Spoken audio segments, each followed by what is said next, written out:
الحمدللہ وقفا وسلام علی عباده الذین اصطفى اما بعد فاعوذ باللہ من الشیطان الرجیم بسم اللہ الرحمن الرحیم. سامعین و ناظرین السلام علیکم ورحمۃ اللہ تعالی وبرکاتہ. آج کا ہمارا موضوع ہے دین کا صحیح تصور. دین کا صحیح تصور کیا ہے؟ یہ محض ایک علمی سوال ہی نہیں ہے، نہ اس کا جواب معلوم کرنے کا مقصد محض یہ ہے کہ آپ کی معلومات میں اضافہ ہو. یہ ایک عملی اور بنیادی سوال ہے. اس سوال کا صحیح جواب حاصل کیے بغیر نہ آپ دین کی راہ پر چل سکتے ہیں، نہ اس کے تقاضے پورے کر سکتے ہیں، اور نہ اس فلاح و کامرانی سے ہمکنار ہو سکتے ہیں. نہ اس کے تقاضے پورے کر سکتے ہیں اور نہ اس فلاح و کامرانی سے ہمکنار ہو سکتے ہیں جس کی خاطر آپ نے دین قبول کیا ہے.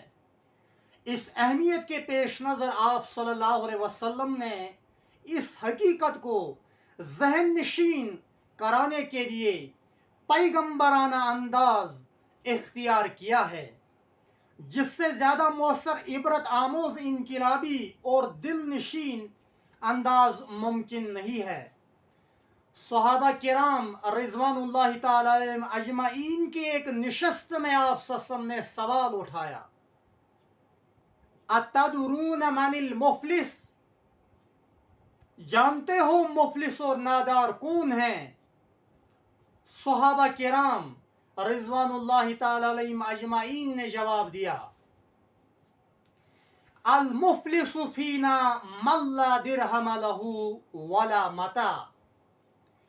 ہم میں مفلس وہ شخص ہے جس کے پاس نہ روپیہ پیسہ ہو نہ مال و متاع.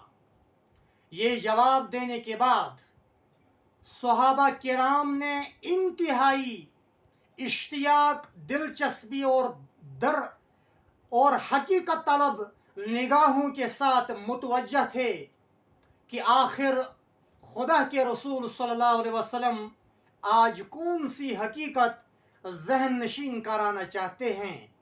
آپ صلی اللہ علیہ وسلم نے فرمایا، ان المفلس من امتی من یاتی یوم القیامت بصلاة وصیام وزکاة ویاتی وقد شتم هذا وقذف هذا واکل مال هذا وسفک دم هذا وضرب هذا فیوتی من حسناته وهذا من حسناته فإن فنیت حسناته قبل ان یقضم علیہ اخذ من خطایاہم فطرحت علیہ ثم طرح فی النار. صحیح مسلم. میرے امت کا اصل مفلس وہ شخص ہے جو قیامت کے روز اپنے نمازوں، روزوں اور زکوٰۃ کا توشہ لیے ہوئے خدا کے حضور آئے گا، مگر اس طرح آئے گا فلاں شخص کو اس نے گالی دی ہے، فلاں شخص پر تہمت لگائی ہے، فلاں شخص کا مال کھایا ہے، فلاں شخص کا ناحق خون بہایا ہے اور فلاں شخص کو مارا پیٹا ہے. تو اس کو یہ ساری نیکیاں خدا ان فریادی لوگوں پر تقسیم کر دے گا، کچھ اس کو دے گا اور کچھ اس کو. اگر اس کی یہ ساری نیکیاں فریاد کرنے والوں پر کی ہوئی زیادتوں کی تلافی سے پہلے ختم ہو گئی تو پھر جہنم کی آگ میں جھونک دیا جائے گا. اپنے اٹھائے ہوئے سوال کے جواب میں آپ صلی اللہ علیہ وسلم نے جو توضیح فرمائی، اس میں سننے اور پڑھنے والوں کو جو چیز بے حد متاثر کرتی ہے وہ آپ صلی اللہ علیہ وسلم کا پیغمبرانہ اندازی تفہیم ہے، اور واقعہ یہ ہے کہ اس سے زیادہ مؤثر، دل نشین اور انقلاب انگیز اندازی تفہیم ممکن نہیں ہے۔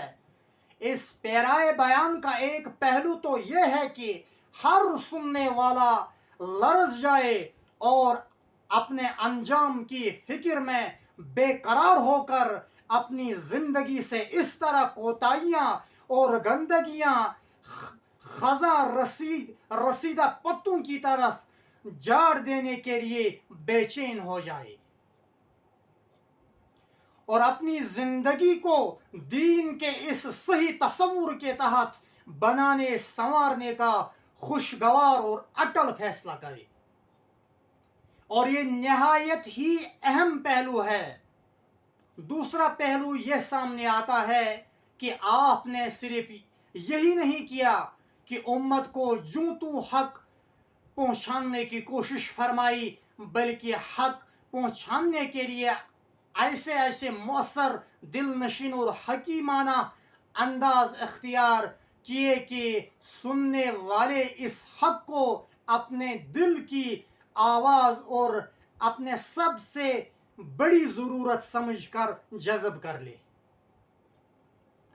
اندرونی جذبے وہ اپنی زندگیوں میں خوشگوار انقلاب لانے کی دھن میں لگ جائے اور حق کو اپنا سب سے زیادہ عزیز اور قیمتی سرمایہ سمجھ کر اسے لینے کے لیے بے اختیار لپکے۔ داعی اعظم صلی اللہ علیہ وسلم نے دین کا صحیح تصور سمجھانے کے لیے یک بارگی تفہیم شروع نہیں فرما دی، بلکہ پہلے ایک سوال اٹھایا، حاضرین سے جواب چاہا۔ ان کا جواب اطمینان سے